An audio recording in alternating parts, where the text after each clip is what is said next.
Hello, everyone. Good afternoon, and welcome to the third webinar of our Japanese Studies and Anti-Racist Pedagogy project series.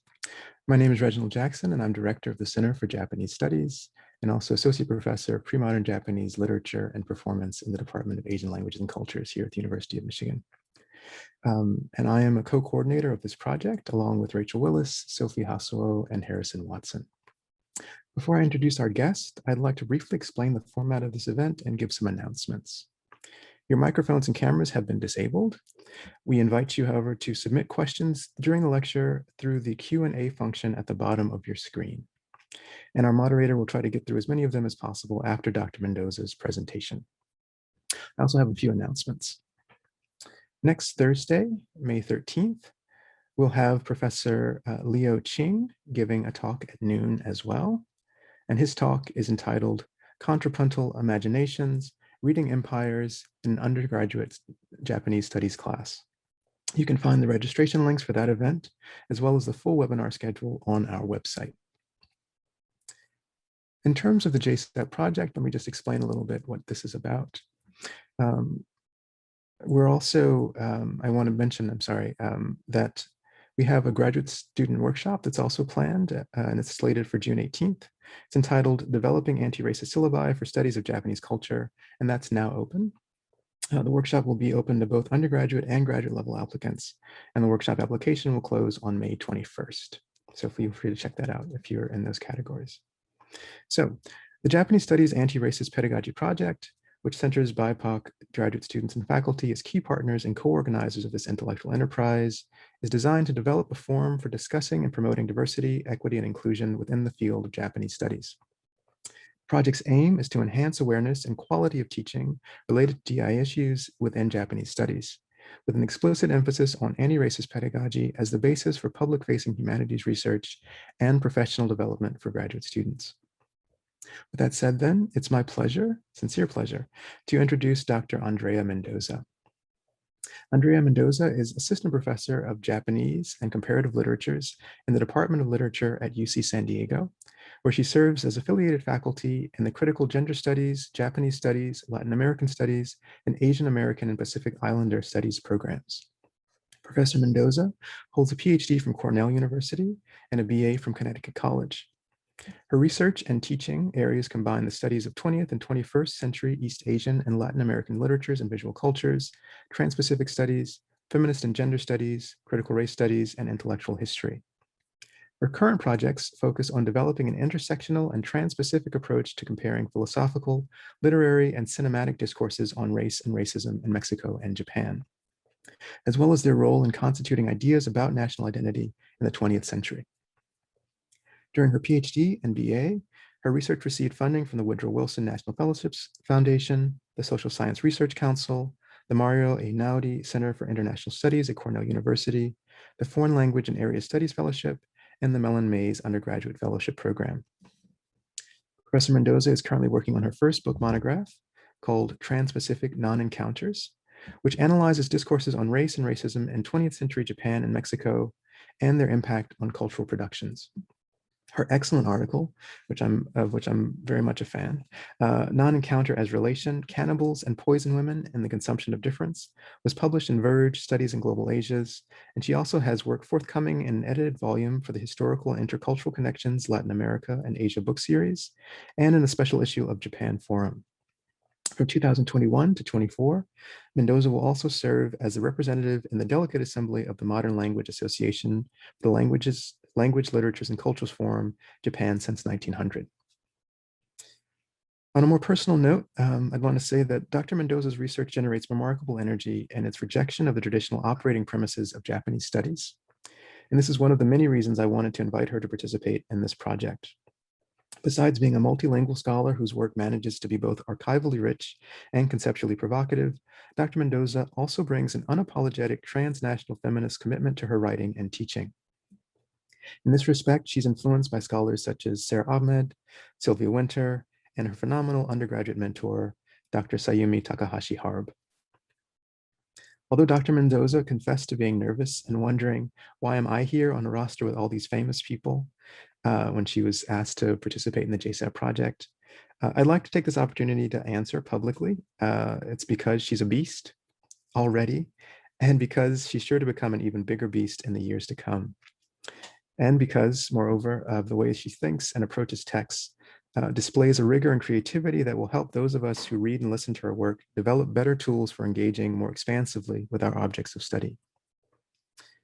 I, for one, am genuinely excited by Dr. Mendoza's scholarship, which is fueled by a principled disregard for constraints I've been trained to internalize. Her work makes me feel old in a good way, and like the future of something better and brighter than Japanese studies as I've come to know it, is in very good hands indeed. In short, Dr. Mendoza's work, like that of all our JSAP contributors, is helping me unlearn things in a generative way. Let me just end by saying then that beyond her intellectual dynamism, Professor Mendoza's authenticity and generosity are palpable, no doubt inspiring her students in a manner sure to do her lineage of incredible mentors proud. So with that, please join me in welcoming Professor Andrea Mendoza, whose talk is entitled Confronting the Ends of Area on Transpacific Accountability.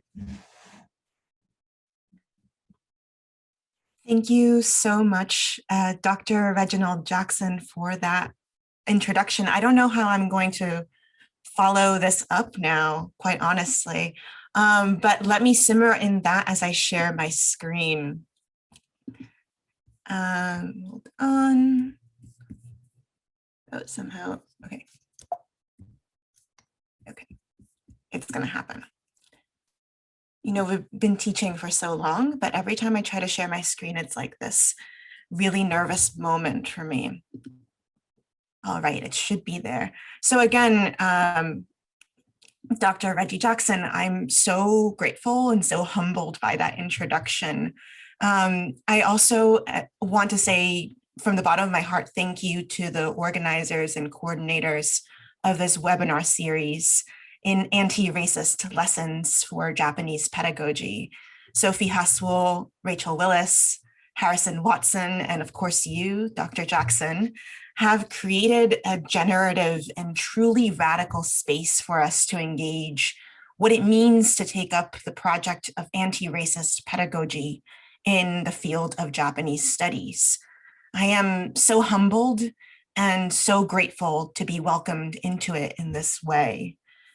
And in reflecting on what it means to share and to make space for anti-racist and more broadly decolonial pedagogy, I want to acknowledge that I am joining you from the unceded territory of the Kumeyaay Nation, which the University of California, San Diego currently occupies, and speaking, albeit virtually, in the land stewarded by the Ojibwe, Odawa, and Bodewagmi nations. It's important in the context of our conversations today that we understand the consequences that bear on our experiences living, learning, teaching, and doing research in the actualities of settler colonialism. I have been thinking in preparation of this talk a lot about what it means in May 2021 to talk, to give a talk, and to invite conversation above all about racism in what is often thought of as the silo of Japanese studies.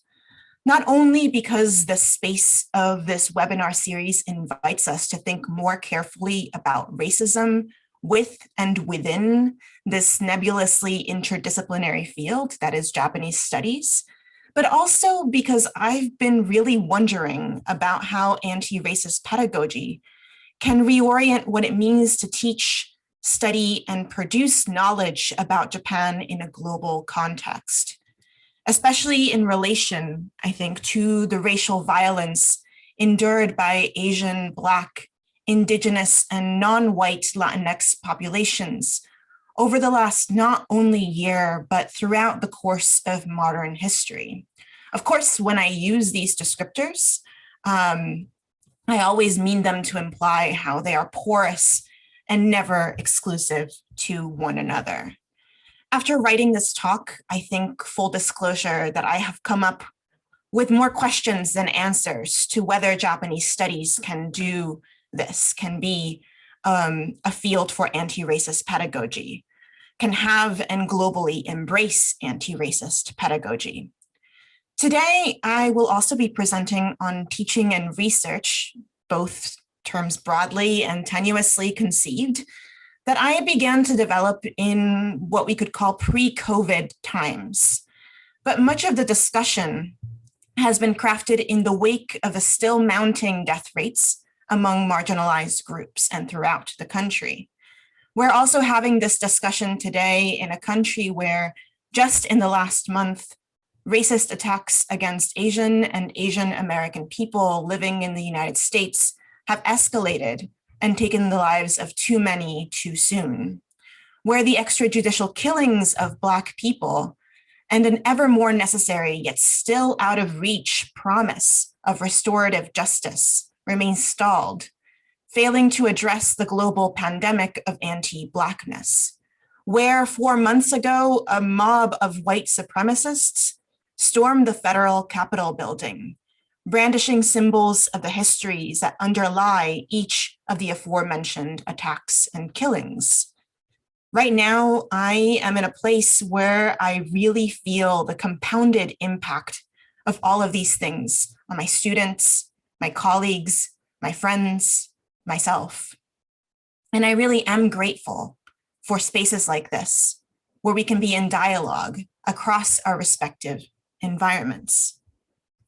May 2021 has also been called across the nation what the COPS Off-Campus Coalition calls Abolition May, a call for actions to stand in solidarity with the struggle for racial justice and a more livable university environment nationwide. To place this work in conversation with Japanese studies is important to me, I think, because there is no field that has not been historically complicit in the disproportionate ways that Black, Brown, and Indigenous students face structural violence within the university system. So the call for a wider acknowledgement that university policing continues to enact these violations and undermines community safety should be linked to our interests as instructors and students in working towards building a safer academic community. To break the ice a little bit, can I also point out the irony of having a scholar of Mexican literature and intellectual history present on May 5th? Not commentary, it's just an observation. I just really hope that there aren't any French monarchists in our midst today, because that would be incredibly disrespectful to me. Okay, let me begin, truly. A lot of my teaching and research philosophy begins with the following question. What does it mean to make Japanese studies and broadly area studies accountable to the work of anti-racism and decolonization? And how can I harness the project, framework, and theory of the Transpacific to do it? Transpacific studies, we could say, is replete now with almost perfunctory reflections on what the burgeoning field means in relation to the disciplinary categories of area studies, Asian American studies, ethnic studies, and Pacific Islander studies. Within it, we can find an array of provocative and theoretically promiscuous scholarship, expressing desires to create spaces to speak as intellectual and political projects on the ways that area-based research poses more roadblocks than pathways in our post-Cold War globalizing era of the liberal humanities. Yet, at the same time, the opening of those roadblocks demands for an understanding of Transpacific scholarship as more than a placeholder or remedy for what comes after the ends of the area model. My UCSD colleague, who I know is here today, Aaron Suzuki, who is a scholar of Pacific Islander and Asian American literatures, writes on the conundrum of Transpacific studies in her recently published monograph, Oceanic Passages. I quote, "Within mainstream Transpacific discourse, the Pacific Ocean is a site that is often rendered invisible through its very visibility," end of quote. Similarly, Lisa Yoneyama describes that a certain type of trans-specific studies seems to continually point us back to rearticulations of, quote, a transnational Asian/American critique of the United States' militarized colonial presence in the Asia-Pacific Islands, end quote. So the Pacific and the Trans-Pacific have come to be understood and critiqued as productive metaphors that evince, on the one hand, the histories of the Pacific. On the other, this oceanic figuration often turns its critiques back to framings that center the US's role within the Trans-Pacific while rendering invisible other modes of relating and orienting the scope of the Trans-Pacific. And last week, I know a graduate student named Jessica Harada raised a really important question that struck very near and dear to my heart and my own work in last week's Q&A about the place of Latin America in our conjectures about the Trans-Pacific. And I agreed wholly with Dr. Takashi Fujitani's encouraging response, which was something along the lines of, when we think about the Trans-Pacific, we are striving to be more inclusive in our thinking and teaching. And so Latin America, though often left out, should be considered extremely important for any fundamental understanding of the Trans-Pacific and its framework as a critique of settler colonialism, migration, imperialism, and racism. And I would add that if the Trans-Pacific is meant to reorient or even disorient our understanding of what it means to figure a spatio-temporal arbitrator of the silences between what I will call the ends of area, its theoretical framework must look beyond Anglo-America as the center point for its critique, and further bring forth an understanding that any Trans-Pacific framework, regardless of its points of reference, must contend with questions of settler colonialism and indigenous dispossession within and across the metaphoric and physical spaces of the Pacific. In my discussion today, I am trying to suggest how the Trans-Pacific turn can function as an anti-racist framework for accountability.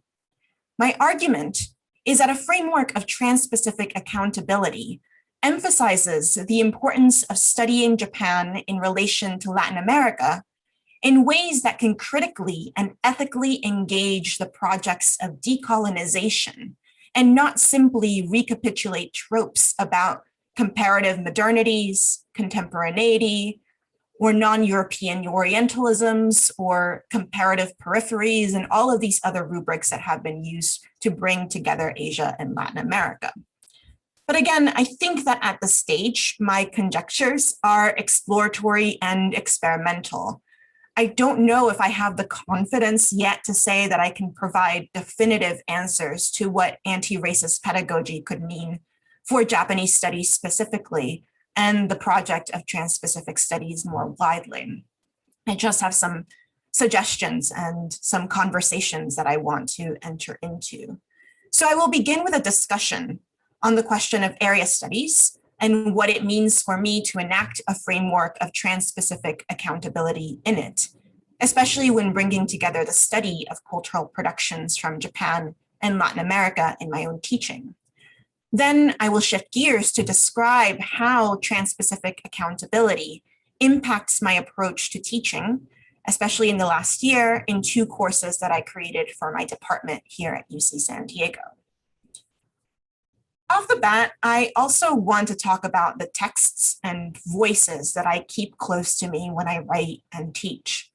Defining pedagogical and research methodology means acknowledging the intellectual debt that I have to scholars who are already doing amazing work in the critical study of race and gender within the rubric of Trans-Pacific studies.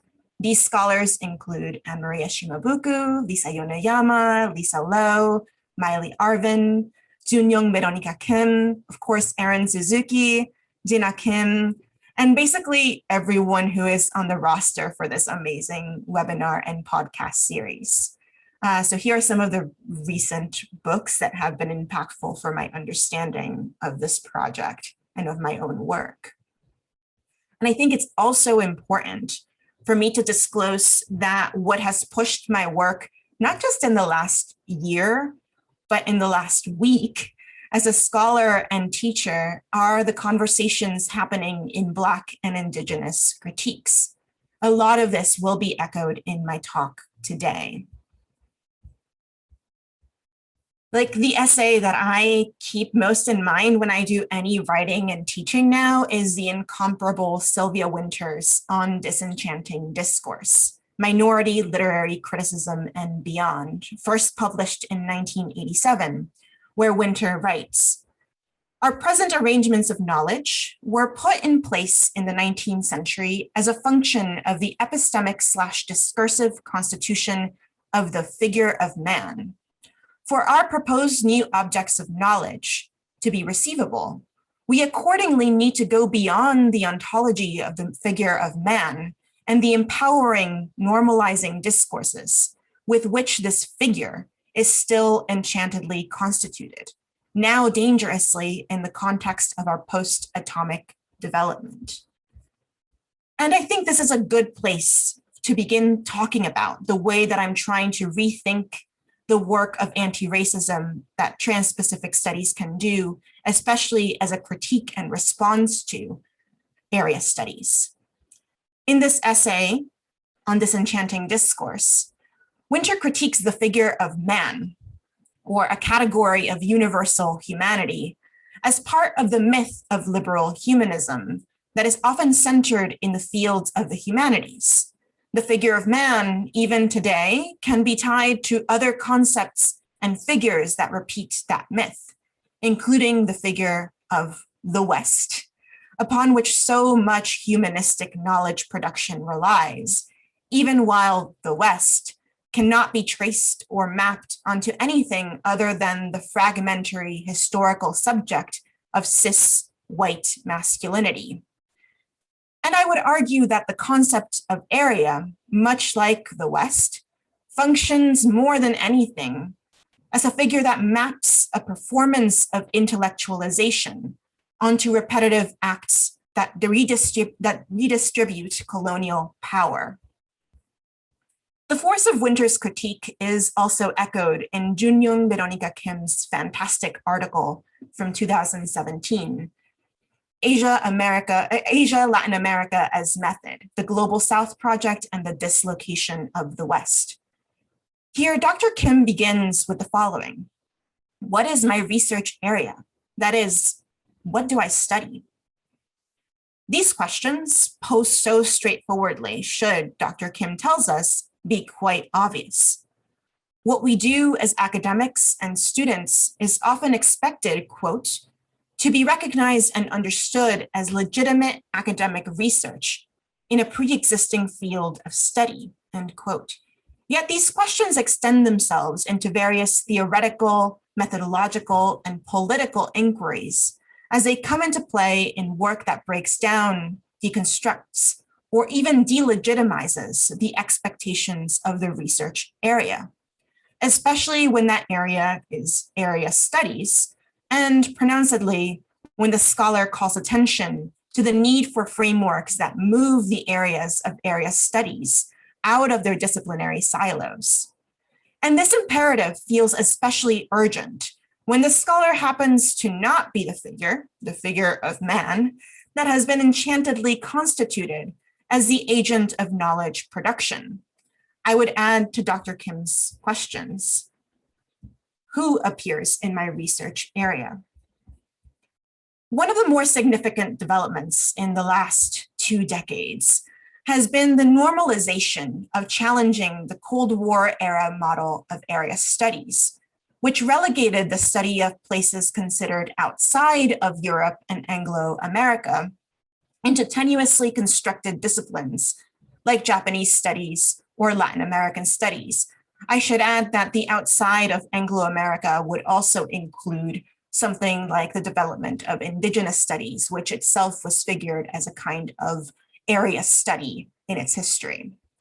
So the critique of area studies argues, rightfully, that racialized and classed heteronormativity and heteropatriarchy played significant and conspicuous roles in shaping the mid-20th century institution of disciplines, characterized by the claim of intellectual authority over geographic units.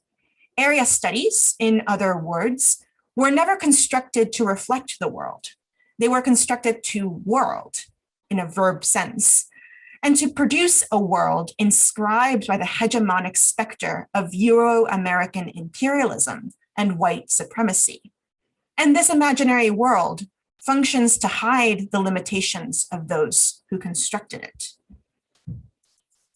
And so area studies depend on a particular orientation, a particular, in many cases, orientalization, borrowing Edward Said's concept, and the critique of area studies calls for the dismantling and disorientation of its targets. According to these critiques, we could assume that the more we bring to light the racism in and of area studies, we stand on the epistemological precipice of not only the decline, but the death of disciplines like Japanese studies, implying that without racism, they might not be able to survive. We are, we could say, but a step away from undoing, or at least being accountable to the violence of the Cold War era politics that haunt them, that we are truly confronting the ends of area. But on the other side of this ongoing endeavor for disorientation are works and projects that seek to validate area studies through a concerning, I would say, rhetoric of their rebirth or re-articulation into formats that better relate to a current global moment, whether it be through the adoption of popular cultural materials or an undue emphasis on updated forms of inter and transdisciplinarity. Many projects tend toward the discourses of diversity, inclusion, and equity to offset and perhaps even unconsciously mourn the dead model of Cold War era trends in the fields. But if we are to understand the task of these debates as that of giving a moment of rebirth to area studies, to what extent might we be at risk of ignoring Audre Lorde's so brilliantly phrased warning? The master's tools will never dismantle the master's house. So long as scholars continue to strive for protecting the nation-based model of scholarship on area studies may continue to resort to the same messy identity politics that perpetuate the racism at the primal scene of area's violent inception. If we orient our work and our teaching to the survival of something that we have for so long understood as problematic, as racist, as heterosexist colonial structures wrapped in the rhetoric of academic discipline, are we not defining those structures as our only source of support? For me, the project of Transpacific accountability and confronting the ends of area begins with grappling these questions. In my own formulations, I employ the phrase ends of area to refer not merely to reimagining a politics of knowledge production in the afterlife of area and area studies, but to the threads left loose after being cut off from the area model and what they might extend to and help create.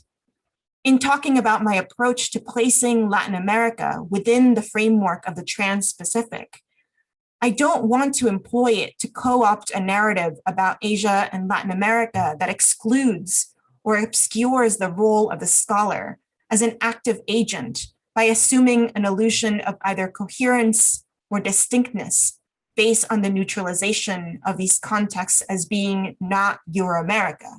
That would only repeat the Asia-Latin America Trans-Pacific model as an area study. So instead of comparison and or contemporaneity, I like to use the term that the historian Evelyn Hu de Hart employed in relation to the pairing of Asia and Latin America, confrontation, confrontación. Confrontation denotes kind of a reorientation and disorientation that the Transpacific produces. It is a term that doesn't do away with the complex layers of settler colonialism, imperialism, and racism that often need to be addressed, need to be held accountable when we talk about Asia and Latin America together. As a junior scholar also, my main objective is to have my teaching and writing interact as much as possible in this mission. This might sound kind of radical, but it's really because I want tenure and I need to write my book. I'm only half joking, but I do really need to write my book and get tenure. In the book that I'm trying to write and trying to get published, Transpacific NonEncounters, I try to conceive a Transpacific approach to reading across the archives of racial discourses in Mexico and Japan throughout the 20th century, focusing on literature, film, and intellectual history. The goal of Transpacific NonEncounters is to take up a critical study of Transpacific racial politics by examining how 20th century intellectual and cultural productions from Mexico and Japan developed racial discourses to shape notions of national belonging in the context of settler colonialisms. And through this juxtaposition, I argue that we can discuss the modern histories of Mexico and Japan as compelling contexts for exploring a global history of modern racism. So the narrative goes that after the 19th century, discourses on racial integration, especially of indigenous and colonial populations in Japan and Mexico, were promoted through philosophical and political ideologies. Here are two examples of these philosophical discourses that touched on questions of race and ethnicity. Jose Vasconcelos's La Raza Cósmica, or the Cosmic Race, and Tanabe Hajime's Sunoronri, or Logic of Species.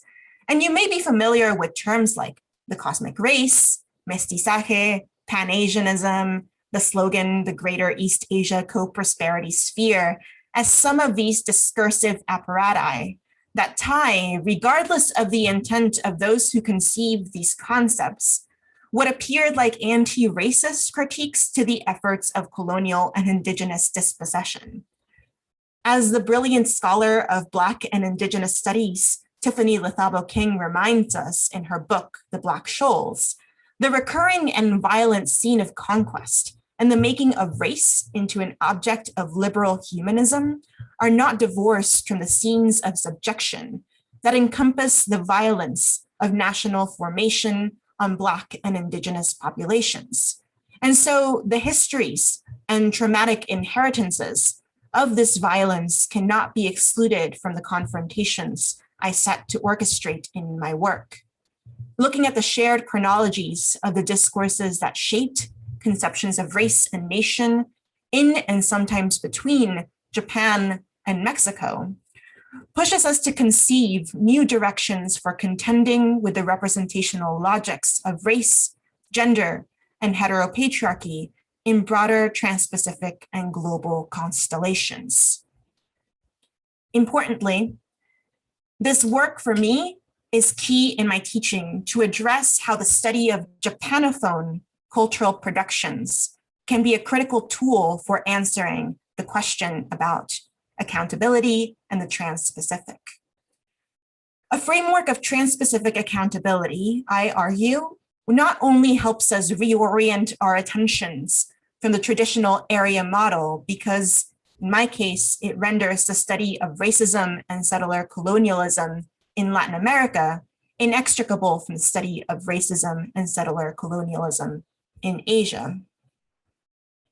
So I want to briefly share with you what I mean when I refer to the term accountability, and indulge me in a little Oxford Dictionary moment. The word accountability, a noun, is defined as, quote, the fact or condition of being accountable.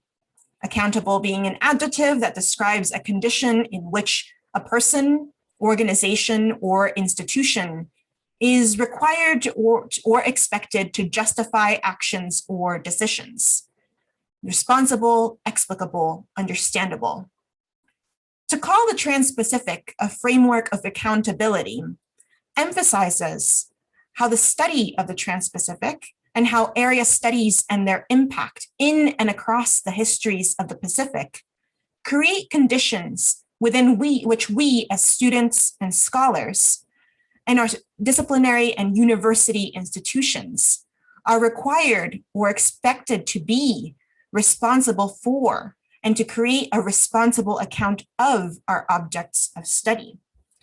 Transpacific accountability thus not only helps us confront the ends of area in the sense that of the claim that the area model has come to its ends, but also bring together critical epistemologies that help us contend with the legacies of racism, anti-Blackness, indigenous dispossession, and patriarchy more globally. Shifting gears, I want to share how this framework of Transpacific accountability gets taken up in my own teaching and course building. Here are the titles of some undergraduate courses that I have taught in the last 2 years at UC San Diego. We're in the quarter system, so I teach for 2 or 3 quarters, which is why there's so many. I don't know, maybe there aren't that many, and I'm just like, I've developed a lot of new courses. I want to share material, though, and anecdotes from 2 classes. The first being Bad Girls, Feminist Theory, Politics, and Violence in Japanophone Media. And the second being a course that I'm currently teaching for the Spanish section in my department, Imaginarios Transpacíficos, or Transpacific Imaginaries. So these are 2 courses that in institutions that maybe do have Asian and Latin American studies departments would probably be taught by different people and to students majoring in what are perceived to be different fields. But I'm very lucky to be in a department where I get to do basically whatever I want with my teaching, which is really fun. One thing that you may have noticed about my course titles is that I don't use the term Japanese to describe the materials that I teach in courses about Japan. And this is purposeful and draws on Nayoung Amy Kwan's writing on the term Japanophone. I use Japanophone to dislodge this term from national categorization because the themes, texts, and figures I teach cannot always be easily identified as Japanese. In my class, Bad Girls, Feminist Theory, Politics, and Violence in Japanophone Media, I centered a lot of conversations about feminist practices in addressing the Asia-Pacific histories of colonialism, imperialism, and military sexual violence perpetrated not only by the Japanese military during the Asia-Pacific War, but also by the US military after 1945 in the previous territories colonized by the Japanese Empire. Through the narratives of feminist scholarship, art, and activism, I talk about how feminist practices can help us not only expand our understanding of what it means to study Japan, but also think about our study of Japan as taking on the task to respond to the histories of the global struggle for intersectional justice, and how film and media from the period after 1945 demonstrate this sense of responsibility. And here are some of the works that I teach in my class. For example, students were actually really excited to learn about how the women's liberation movement began in the 1970s, as Setsu Shigematsu writes in her work, Scream from the Shadows, as a movement that criticized sexism in the New Left movement and sustained campaigns to address the past imperialism of Japan and, quote, its ongoing neo-imperial and neo-colonial formations vis-a-vis Asia, Korea, and Okinawa, denouncing the comfort women system and ongoing sexual exploitation of Korean sex workers, denouncing Japanese men's and Japanese women's complicity in sexual violence, end of quote. And this background helped us trace the 20th century histories of anti-colonial and anti-racist feminisms to our film analyses and discussions about gender in East Asian geopolitics, especially when we examined the relationship between art, media, and activism in works by the Okinawan performance artist and photographer Yamashiro Chikako and the third generation Zainichi artist Kumsoni. Their works are featured in the volume and DVD edited by Lee Chung-hwa and Brett DeBerry and Rebecca Jennison, Still Hear the Wound. So this gave students further examples of what decolonial and transpacific feminist approaches look like in contemporary contexts as well. And importantly, understanding these connections later primed students for sharing critical insights when, towards the end of the winter quarter, news came out that a legal studies scholar from Harvard University would publish a paper that, quoting from the Harvard Crimson, claims sex slaves taken by the Imperial Japanese Army during World War II were actually recruited contracted sex workers. So they were able to respond to, one, how ridiculous the Ramsayer piece was, and place it in the context of the text that we read and the conversations that we had in the class. And this slide demonstrates some screenshots from the installations of Yamashiro Chikako and Kumsoni that are featured in the DVD and in the amazing essays within the edited volume, Still Hear the Wound. So as part of the Department of Literature at UCSD, I find that I'm encouraged to embrace the freedom I have with developing and teaching courses, as I mentioned before. So when my colleague, the head of the Spanish section in my department, asked if I would be interested in teaching a course on Asia and Latin America entirely in Spanish, I immediately said yes. In Imaginarios Transpacíficos, I asked students, mostly Spanish language literature majors, to think about how artists, writers, intellectuals, and political actors in Latin America generate transpacific perspectives to contest, move away from, react to, and readapt racial and cultural identities. The main challenge of teaching such a course for me has been making a course feel like a building block in the study of Latin American literary and cultural productions, rather than something totally random. So you might ask, what does it look like to teach Transpacific studies in Spanish for Latin American studies today? And the short answer is that it was actually incredibly easy to do so because the community of scholars who work across Asian and Latin American contexts is quickly growing. In this class, I began by asking students what they know about the connections between Asia and Latin America. And typically they said that they wouldn't think of these two contexts as interacting because neither Asian nor Latin American studies prioritizes this transpacific mode of understanding the relationship that these contexts have to each other, despite long histories of diasporic, intertextual, and migratory connections. Usually students in the class told me they looked at the histories of race, colonialism, culture, and nationalisms in Latin America in relation to the impact of Europe beginning in 1492 and the United States after the 19th century.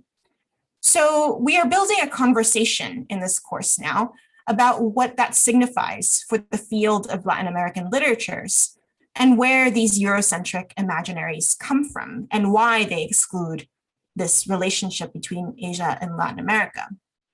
And I've been able to scaffold this conversation by introducing materials both in Spanish and English that help us theorize what the Transpacific could mean for our study of Latin American cultural productions.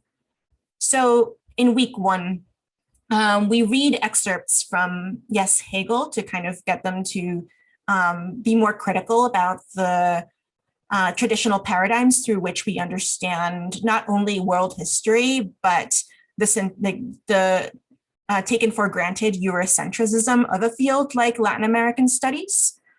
But we also talk about what the concept of the Transpacific means in the study of Latin American literatures, with the introduction to my colleague at NYU's Laura Torres Rodriguez, Orientaciones Transpacíficas, la modernidad mexicana y el espectro de Asia, or Transpacific Orientations, which I think is such a great title, Mexican Modernity and the Specter of Asia, which introduces the idea that the Transpacific was a key current within conceptions of Mexican modernity, primarily in terms of the importation of Orientalist aesthetics to Mexico, but also in light of the political and intellectual critiques of the United States.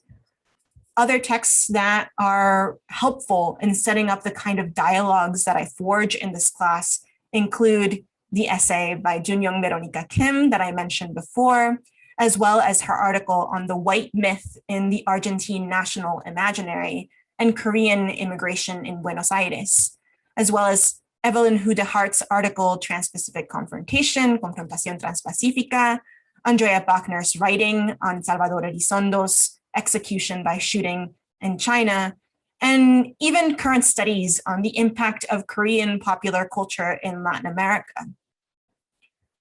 I also try to center conversations on how the study of the Trans-Pacific framework can help us think differently about Latinidad and race. The third week of the course focused on José Vasconcelos's La Raza Cósmica, the Cosmic Race, which in short is a somewhat racist manifesto about the creation of a future mixed race, mestizo empire that would replace white supremacy. I juxtapose this with translated excerpts from works about the propagandizement of multiracialism in Japanese imperialism, as I mentioned before, which is also part of my work in progress. So by now in this class, we will have read a lot of really important works about the Trans-Pacific connections, both real and imaginary, between Asia and Latin America, and how they challenge understandings of modernity and national culture, especially in relation to how Orientalist discourses and forms of Trans-Pacific imaginaries were and continue to be applied to mainstream notions about indigeneity in Latin America. José Vasconcelos, I should mention, was also an Orientalist and wrote about Mexico as being an Indian country, not just in the sense of having an indigenous populations, but actually tried to argue that Mexico and the Indian subcontinent had some ancient relation to each other. Very interesting and very racially polemical guy. But beyond the theoretical and historical, I also introduce students to the reverberations of these discourses and media that force us to foreground conversations around the role of indigenous dispossession within Trans-Pacific imaginaries. And in an upcoming section, we will actually be talking about the role that the Japanese actor Mifune Toshiro, whom many of you might recognize, the role he plays in this film from 1961 by the Mexican director Ismael Rodriguez, Animas Trujano, El Hombre Importante. It's based on a novel that was published 10 years before the release of the film, and Animas Trujano tells the story of its titular character, Animas Trujano, who is a Zapotec man, so an indigenous man in Oaxaca. I think many of us in the class that I'm teaching understand that Mexican cinema from its beginnings to today does have a tendency for casting white and mestizo actors to play indigenous roles. And this ties, I think, to the history of modernist trends in the early 20th century, when artists like Frida Kahlo, so this is my moment to call out Frida Kahlo, artists like Frida Kahlo, whose parents were actually German and mestizo, would appropriate indigenous aesthetics to cultivate cultural images. Sorry, Frida Kahlo, but you did that. But in Animas Trujano, we have not a mestizo or white actor playing an indigenous role, but this actor, the Rashomon actor, Mifune Toshiro, And in the film, he portrays what I think can only be described as a very painful stereotype of indigeneity. In fact, Mifune's Animas seems to embody a crueler caricature than the characters played by Mexican actors. To prepare them for discussion, I'm asking my students how we're meant to understand the simulation of a kind of indigenous masculinity that Mifune portrays. How is it weaponized in relation to the images of indigenous Mexican femininity that the film interpolates through Mifune's role, and who are played, by the way, by mostly white Mexican actresses, like Columba Dominguez, who plays Animas's wife, and she's pictured there. What are we supposed to make of the fact that, even though Mifune learned and performed all of his lines in Spanish, his voice was later dubbed over by a non-indigenous Mexican actor? How are we to contend with what is left over, which is an image of a Japanese man in what could only be called brown face or even red face, playing a cruel stereotype produced by a history of nationalist and racist representation? I will leave these questions open because my students' answers are pending. They're going to be watching it next week. But I want to conclude with some remarks on the kinds of pedagogy and scholarship that the building of such a class is indebted to and how it figures into a framework of Transpacific accountability. And this goes to the line that I want to end my presentation on. For a framework of anti-racism and accountability in Transpacific studies to be viable, it must be one that acknowledges how practices by Black, Indigenous, and other racialized voices have been crucial, yet often decentered, or even dubbed over in the complicated project of decolonizing epistemologies. As scholar of African American and gender and sexuality studies and author of Black Feminisms Reimagined, Jennifer Nash writes, quote, Black feminist theory has a long history of both tracking the violence the university has inflicted on Black female academics and Black female theorists, while also retaining faith in the, quote, institution's capacity to be remade, reimagined, or reinvented in ways that will do less violence. So we need to draw on these existing frameworks and traditions in other critical practices, especially Black and Indigenous and women of color critiques. If the framework of anti-racism and accountability were to begin anywhere, we could argue, it must begin with a capacious and ambitious framework for ensuring the safety, protection, and support of Black and Indigenous people, and in particular, women and non-binary people marginalized across the intersections of race, nationality, physical ability, class, sexuality, and caste.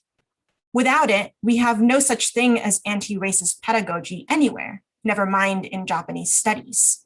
Without it, we risk further exploiting the very communities whose epistemologies and activisms we co-opt and occupy in our positions and positionalities, both academic and non.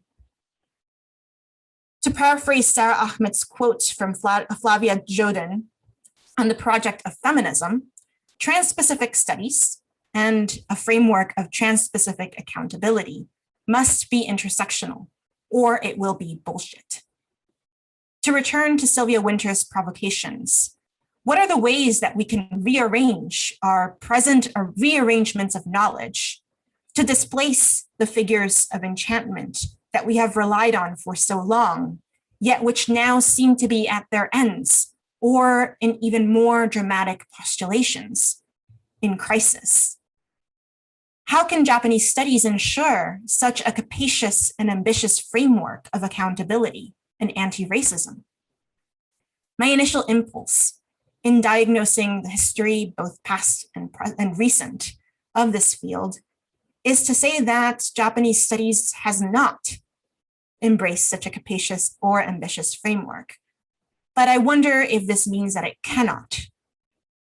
I want to conclude by disclosing that as someone who completed her PhD in 2019 and had the incredible luck to be hired into a tenure track job right away, that I don't know if my positionality is primed for producing the right answers.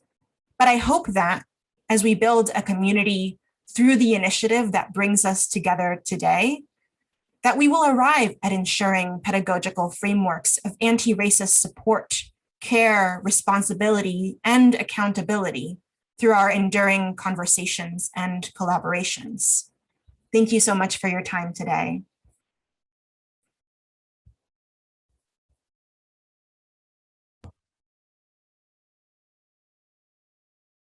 All right, hello. Thank you so much for that incredible presentation, Professor Mendoza.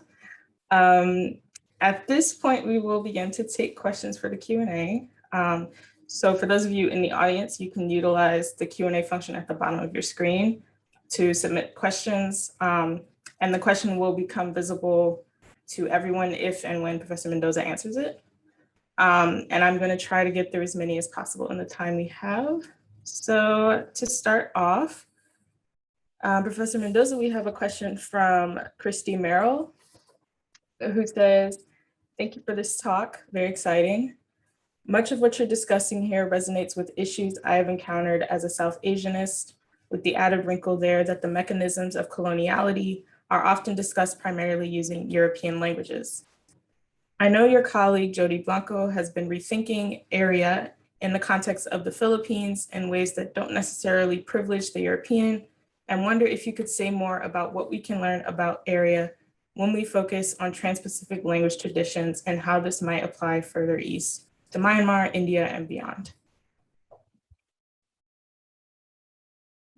So first, thank you so much for that question, Christy Merrill. I want to, shout out to Jody Blanco's work in rethinking area, especially in the context of Southeast Asia and the Philippines, and sort of building this trans-Pacific approach to broaching the literatures of the Philippines and Hispanophone literatures as part of similar traditions and histories of colonialism and settler colonialism. So as someone who was trained in East Asian studies primarily, that's what I did my BA in, and I did my PhD in an Asian studies department focusing primarily on East Asia. I think that I'm not primed to give a thorough or even smart answer on what the Trans-Pacific could mean if we applied it to Southeast Asia studies, although maybe this is kind of an unsatisfactory answer. But I would say that the Trans-Pacific framework and a Trans-Pacific turn, a Trans-Pacific vantage point also helps us imagine differently how the histories of colonialism across perhaps the rubric of the global South, across non-Euro-American contexts can bridge really interesting conversations about decolonization. I know we can think of, for instance, the instance of the Bandung Conference as one such Trans-Pacific constellation that we can build on. I would actually be really interested to hear what you, Christy Merrill, have to say on this matter as well. Thank you for that question. Thank you for that response. So we have a question from Professor Jackson, actually, who asks, well, given the normalization of Japanese cultural products globally, how have your students in your Spanish language classes thought about Orientalism and Orientalist tendencies, especially since some of them might not be coming from a Japanese studies background? Yeah, we did have a conversation about what Japan meant for them. And I think many of them know about Japan in terms of popular culture, but only tangentially, because I think, so I didn't, for whatever reason, have any anime fans in that class. There's 13 of them, but a few are K-pop fans. So there's also, for me, this very visible shift among this generation of students that isn't so interested in Japan and looks more toward Korean popular culture. But you're right, Dr. Reginald Jackson, that there are already some preconceptions on what Japan is, what it means, and how it's been defined within just a popular imaginary. So students were able to kind of think about, for instance, Orientalism quite easily and what they've seen of Orientalism in Latin America. And a lot of them have taken courses with my colleague Gloria Chacon on the indigenism movement in Latin America. So they were actually quite primed and really smart in bridging the conversations around indigenism, which is what's a modernist movement that basically, if we were to put it in terms of Orientalism, orientalized indigenous aesthetics with Orientalism, and could have a very productive conversation about dismantling these racial constructs and also disciplinary constructs.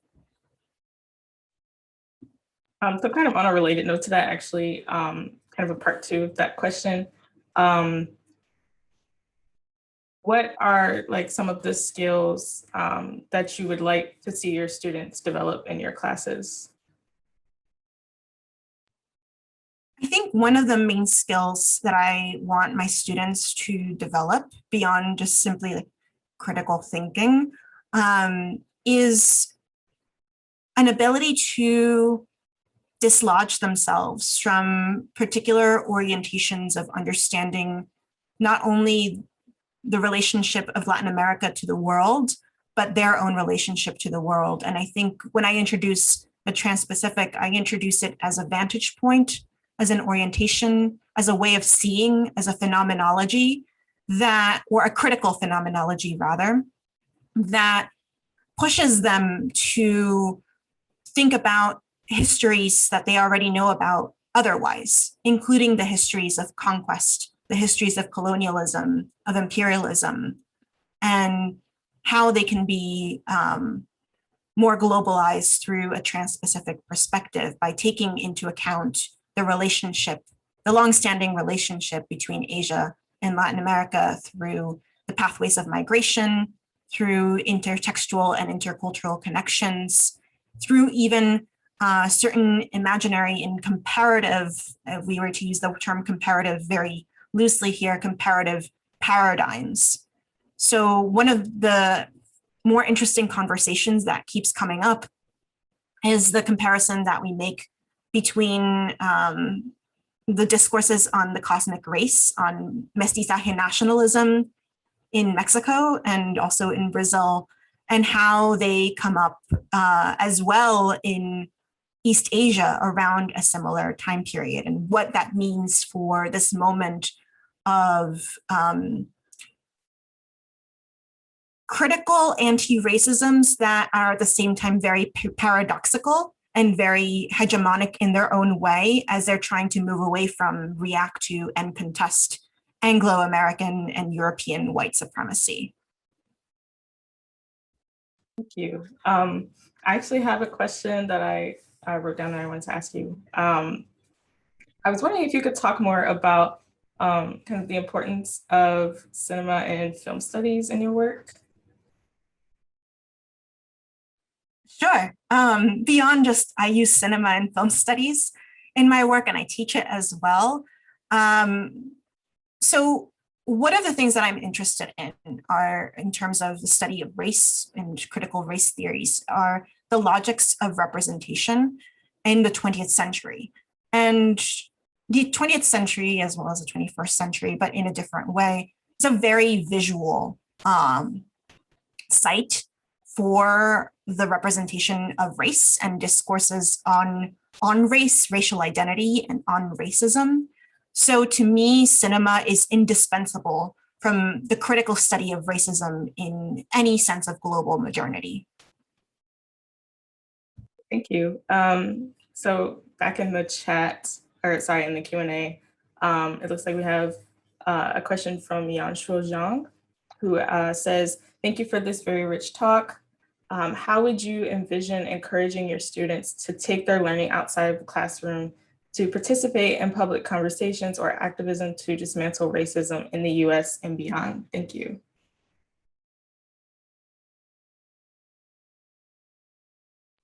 That's a really good question. I'm still grappling with how I can take it outside. So the idea of the engaged academic for me is that in my pedagogy, I begin with, a stance of anti-racism. And I apply that also within my work outside of the academy. What I prioritize though right now is, especially during the pandemic, is ensuring that my students feel safe, feel comfortable, feel at ease navigating these conversations that for many of them are not particularly new because they're in a generation that I think, and we're experiencing a year where conversations around racism are very much in the mainstream. So I think some of them are probably better activists than me a lot of times. But in other occasions, I think one of the ways that I encourage students to participate in public and candid conversations around it is by linking them to resources, by explaining to them, things that are going on campus, things that my colleagues are putting on, because I have a group of really amazing colleagues, some of them who were here today, who are really doing this activist scholar work better than I'm prepared to and able to do at this moment. But this is something that I also want to ask of myself. So thank you, Yanshuo Zhang, for that question and that prompt. Great, thank you. So our next question is from Kevin Carr, who says, building on the questions Rachel Willis asked, can you please speak more about your relation to certain academic disciplines, such as film studies, art history, visual culture studies, etc.? Do you see area studies, ethnic studies, etc., in the same categories as these fields? Yeah, so I don't know what you mean by the same categories as these fields, but if we were to, go back to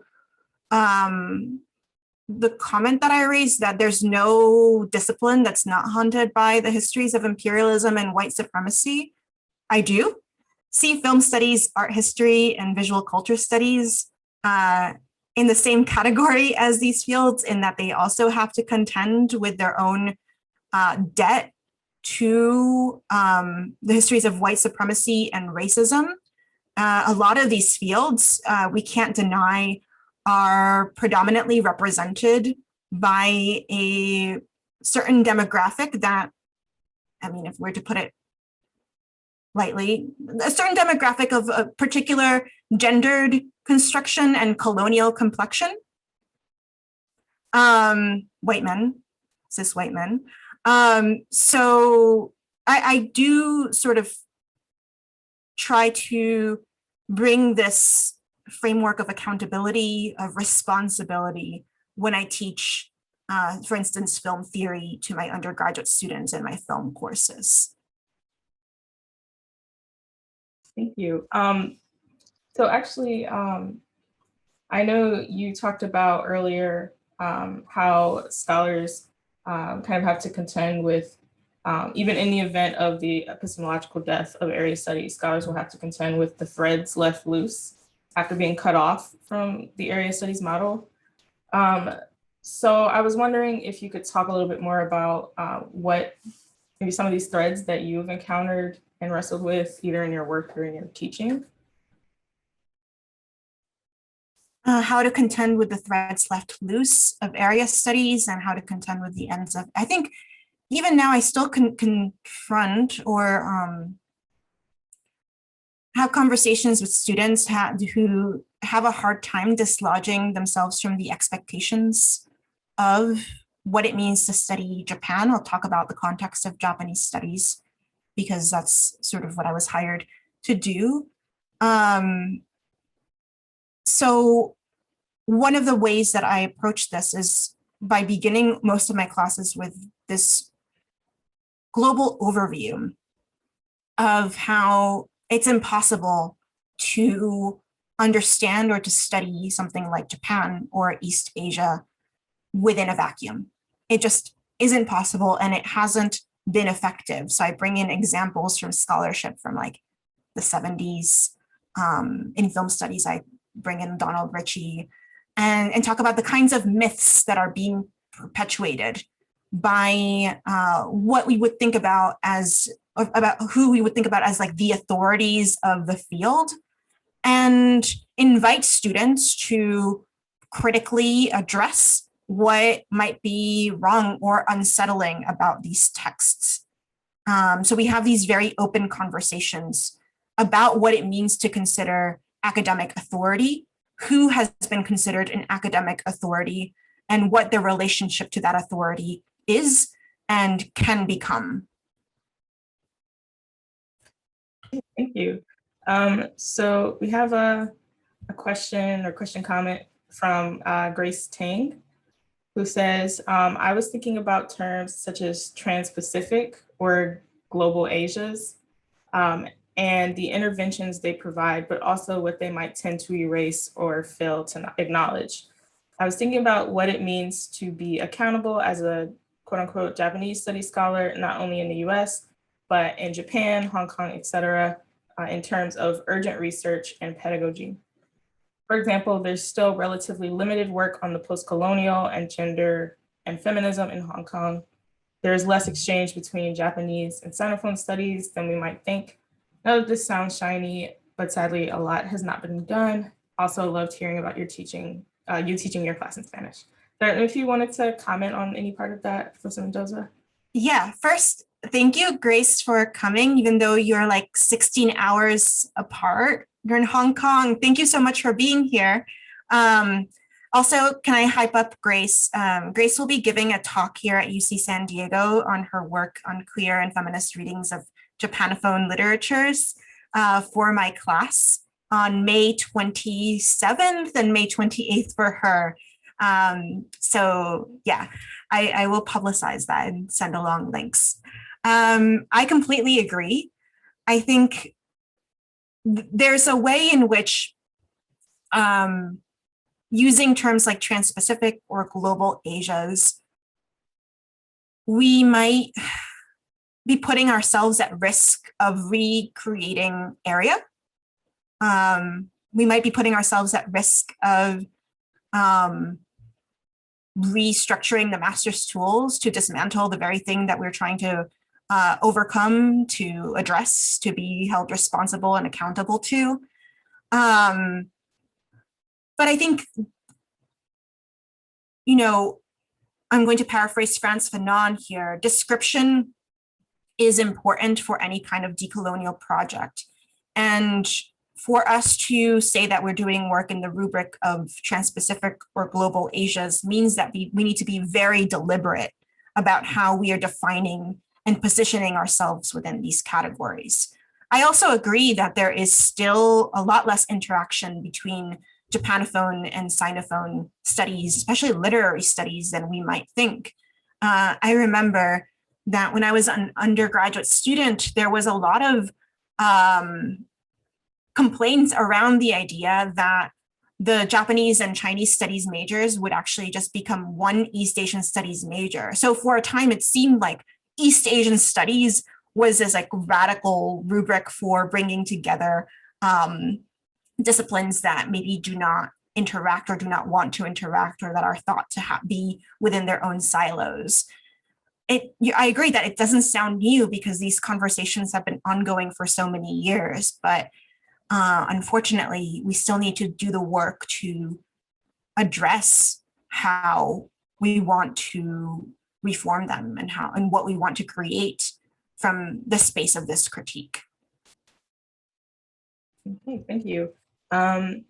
Next, we'll take a question from Tommy Burkett, who says, thank you so much for this work.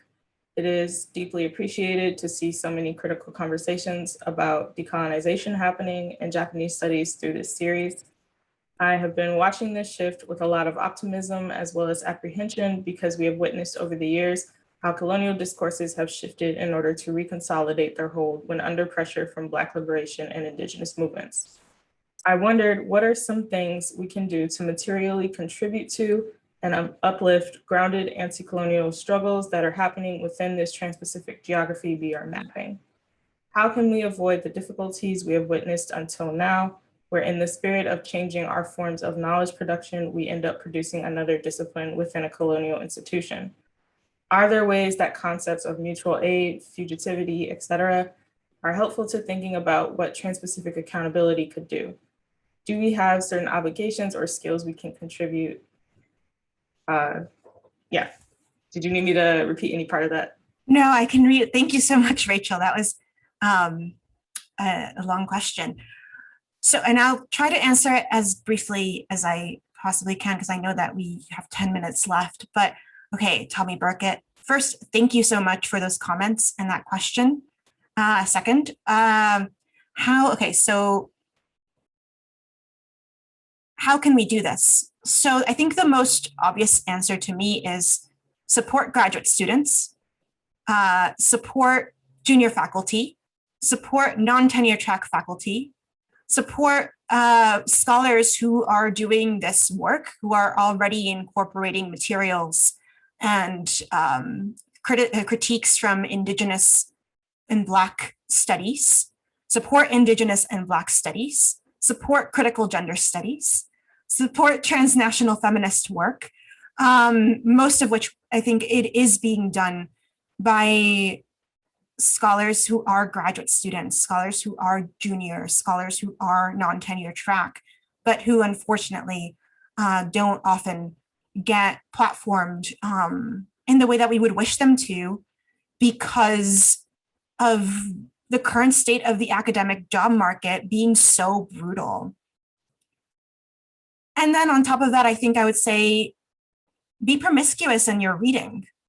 Read the people that are doing this work, connect with them, invite them to give talks, invite them to be on your conference panels. Because one of the things that I've seen happen over even just the last 3 years that I didn't see as much when I started working on this project as a graduate student are scholars who take, Trans-Pacific studies as already a given framework for the research that they're doing on Asian contexts and Latin American contexts. I've seen way more amazing panels, invited lectures, articles. The journal Verge, Studies in Global Asias, has been gaining momentum. So there are, these really wonderful examples of work that is being done and that can be magnified and can be hyped up even more. But always, and I say this not only to you, Tommy, but also to everyone here, support graduate students who are doing this work especially. And those students tend to be the students that are most marginalized and most racialized and most vulnerable to harm within university contexts. Okay, thank you so much. So actually at this point, I'm going to pass things over to Professor Jackson, who has some kind of concluding comments and questions for you as we get ready to wrap up. So Sophie, you can go ahead and move us around. Thank you so much. And thank you, Rachel, for moderating the Q&A. I just wanted to thank you so much, Andrea, again, for this really amazing, super stimulating conversation and presentation. Taking lots of notes, and we'll be sure to kind of put a list of some of the really great resources you mentioned in your talk on the website, so that people can follow up in that way as well. Because I think part of what you're suggesting in terms of the promiscuous reading is just kind of learning about scholars and work that we might not, in our kind of disciplinary silos with our blinders on, even have been exposed to. And I think that that's super exciting. Certainly there's lots for me to catch up on in terms of my reading. I wanted to kind of maybe build on the question that Tommy Burkett was asking, partially because one of the things I kept thinking about when you were talking about the notion of accountability was this notion that Bill Reddings has in University in Ruins, which has been an important text for me. And he talks about how effectively, like, the neoliberal university, one characteristic of it has been its move from the notion of accountability to the notion of accounting. So mainly so with the kind of rise of the managerial class in universities, the kind of derisively called the bean counters, who are kind of in some ways driving policy and kind of these decisions about curriculum and about, even before the kind of most recent kind of crusade against critical race theory in various legislatures around the country that's happening now. So I was wondering if you could talk a little bit about what that might mean in terms of creating other spaces, particularly in terms of I'm thinking more about, since you mentioned putativity, Stefano Harney's and Fred Moten's work on the undercommons, and these kind of notions of study as opposed to, say, discipline, or as opposed to, say, kind of area studies, and how that might kind of potentially open a space or kind of provide a different perspective on what it might mean to build community and think through some of these issues, but maybe not necessarily in the context of the academy, or maybe adjacent to the academy or under the academy or something like that. Thank you so much for that question, which I will also take as a suggestion for myself. Full disclosure, every time I read Fred Moten, I get a headache, even though I love how he writes. Listen to interviews with him, I think. Yeah. Yeah, I mean, bless his heart. Yeah. When I watch his interviews, I'm like, okay, this is what it is. But when I read like Black and Blur or the Undercommons, it's so hard for me to wrap my mind around it, which is why one person can't do it all. Collaboration is so important. Even the conversation that we're having today and the comments that have come in through the Q&A, I consider all collaborators in the talk that I just gave. I'm really lucky right now to be in a place where I have so many amazing colleagues who are amazing resources, who are amazing collaborators, and who have pushed me to do the work of undisciplining myself. I think you're right that the term discipline is something that maybe we can move away from more and more, not only because discipline tends to have this like violent connotation, like our subjectivities, our identities are broken the moment that we enter into academia and have to be disciplined in a particular way and have to now become researchers and kind of disembody ourselves. Study, on the other hand, has to me this collaborative meaning, this collaborative connotation that I don't know if the neoliberal university of today appreciates as much as it should, because there's a lot of really amazing synergy around and within university communities that is devoted to this undisciplinary type of study.